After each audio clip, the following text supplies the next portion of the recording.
Hey guys, I have some topics in the zombies news that I wanted to talk to you about. First, I wanted to let the VIP members know that the text service is down for now. It was costing some international people to receive the text, so we needed to go a different route. I have set up a private Twitter account at Queens VIPs. On there, I share special information and talk to you guys about special events, and we'll be doing giveaways on there. Since it is a private Twitter account, I'll be having to approve the follower request, so just be patient and I'll get you added. Next in the news, people are starting to report that the WunderWaffe is now nerfed again. It was nerfed, then buffed, and was working great, but apparently it's back to being nerfed and not working very well at all. Funnel Boy on Reddit made a post saying that he was on round 35 and usually has no problem, but now it's only killing like 6 to 8 zombies, and sometimes it just makes crawlers or it doesn't work at all. Lunatic replied and said that he can confirm that it's broken. It randomly won't change zombies. Most of the time it's fine, and then it fails completely. He was on round 44 and 4 shots did nothing. Next topic in the news is something I get a lot of messages for on Twitter. People are showing me screenshots of the glitched menu saying ZM_transit. When they try to start the game, it obviously doesn't work. This is definitely not an indication that transit is coming back. This is most likely coding left over from Black Ops 2. They most likely are using older coding to create the new, and there's lots of evidence of this in Black Ops 2 coding, where there were tons of leftover code from Black Ops 1, yet we never saw any Black Ops 1 maps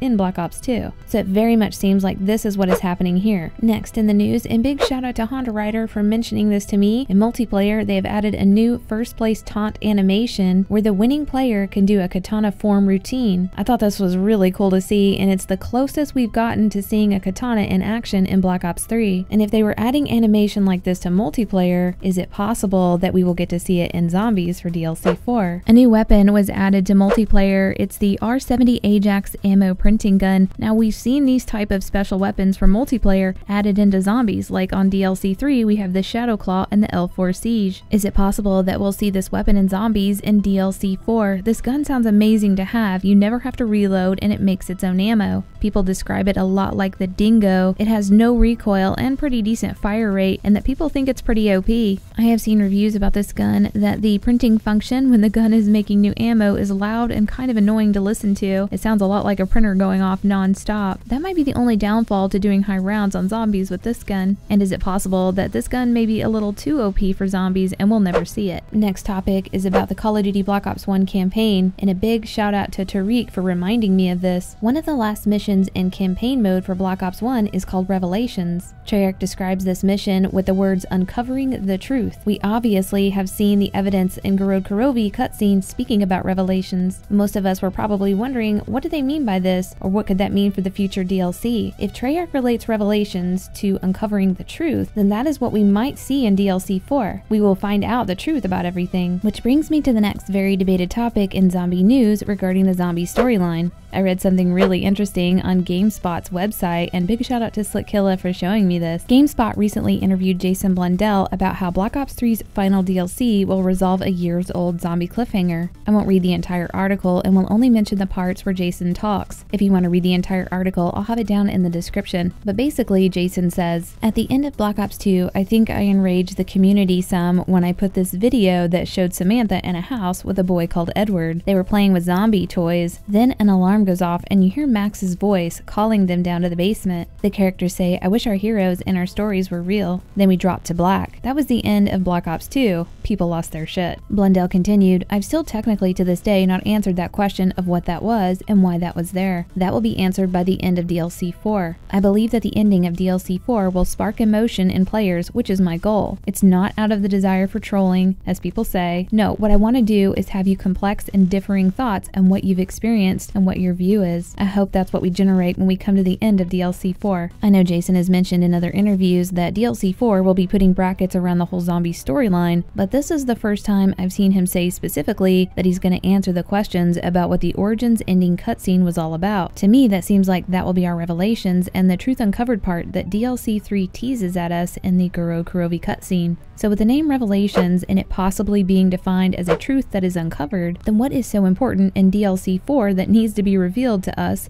as what the truth really is. This implies that Treyarch has not been telling us the truth about something, and they're putting a great emphasis on it in the next DLC. I mean, it's one thing to just finish the story and have a nice ending, but no, apparently there's some great truth that needs to be revealed, and that's where the Origins ending cutscene comes into play. And here's my theory. In the Origins ending cutscene, you see Samantha playing with a boy named Eddie. You can see that everything in the room is related to most things zombies, like Fluffy her dog, the teddy bear, the Juggernog soda on the floor, the gramophone playing Samantha's lullaby that she turns off right before she closes the window. It also shows them playing with toys that represent zombies, panzers, and the heroes. Jason Blundell said that, quote unquote, people lost their shit when they saw this. I think it enraged the members of the zombies community. And unfortunately, I believe that this is still the case, that the zombies are not real. The maps we play and what we experience is just in the minds of these children. I believe that is Edward Richtofen sitting there as a child. We know that Samantha. Jason's recent interview confirms that the man with the German accent is indeed Maxis and is her father. We have no confirmation when looking at the scene as to where they are. You might be able to guess the era based on the style of pajamas. People have said that they are in Germany during one of the wars, but these children have American accents, and typically children take on the accents of the area that they grow up in. Yes, I agree that Maxis does sound German, but that does not confirm that they are indeed in Germany. Another thing you hear are sirens going off outside and Maxis telling them to go to the basement. Most people assume these were air raid sirens during the wartime and they were escaping to the basement for safety. However, I think it is possible that those were weather alert sirens. You can see the very bad storm outside and she is told to close and lock the window and retreat to the basement, and that's a very common practice for violent winds and storms. Samantha and Eddie don't seem to be all that afraid of what's going on in those sirens. If there was a real threat of war, you think kids would be acting a lot different than that, but they seem very casual, like it's not a big deal. One of the last lines in the cutscene is really important, and I think it just tells the truth about what's going on. Eddie says, "I wish that our heroes in the stories were real," and that right there says no, the zombies are not real. It is just their imagination, and that's all it ever was. In my opinion, I think we've seen ciphers that even reinforce this idea, like the one on Horizon. It says, "Father introduced me to a new friend that just arrived. His name is Edward. He's nice, but he doesn't like to share the toys." So yeah, I definitely think that is a hint towards this theory. Also, after the ending cutscene on Goro Kurovi, you hear Dr. Mani talk about how Edward has always been in the house. To me, this just says that the child in the house is indeed Richtofen. What I think we're going to see in the end is a scene much like the origin scene, where it continues where it left off, and you might see Takio, Dempsey, and Nikolai all as children, and it being confirmed that they were just playing a game all along, and that these are the actual children that the storyline keeps mentioning. If you refer back to the interview with Jason and GameSpot, he says that DLC 4 ending cutscene is not to troll people. To me, that sounds like he is aware that it might piss people off, and he's trying to defend himself and explain it some before it happens. My theory is just the very basics of what I think might happen. It could be that they're in a foster home or something weird like that, and that's why the different accents for Samantha and Maxis, but who knows. But yes, I think they were always toys, and nothing magical happened to make them become real in that dimension or any other. On Twitter, a follower responded to me from a post I made about this theory, and I think he summed it up perfectly. @InDuckHunt says, "Oh, I see. So it's like Treyarch stretched the story so far out that it distracted us from the true meaning of Origin's ending," and I totally agree with him. But that's all I have for the news today. Let me know what you guys think about this, and we'll see you next video.